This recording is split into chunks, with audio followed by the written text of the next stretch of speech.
கோலி talk Kollywood news. April முதல் வாரத்துல Kadamban release. Kadamban படம் பத்தி இயக்குனர் ராகவா சொல்லும்போது, இந்த படம் பழங்குடியின மக்களோட வாழ்க்கை பிரச்சனையை மையப்படுத்தின கதையில உருவாகி இருக்கு.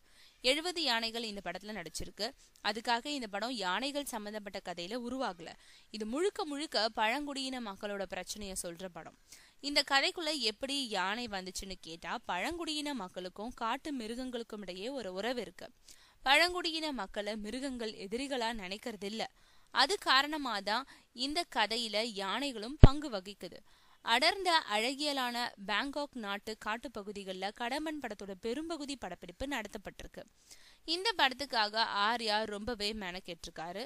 அவரோட கேத்ரின் தெரேசா, YG மகேந்திரன், சூப்பர் சுப்புராயன், ஆடுகளம் முருகதாஸ்னு ஒவ்வொரு கேரக்டர்களுமே சிறப்பா நடிச்சிருக்காங்க. யுவன் சங்கர் ராஜா இசையமைக்கும் கடம்பன் படத்தோட இறுதிக்கட்ட பணிகள் இப்போ நடந்துகிட்டு இருக்கு. ஏப்ரல் முதல் வாரத்துல திரைக்கு வரும் இந்த படம் தமிழ் ரசிகர்களுக்கு புதிய அனுபவமா அமையும்ன்றது உறுதின்னு சொல்லியிருக்காரு.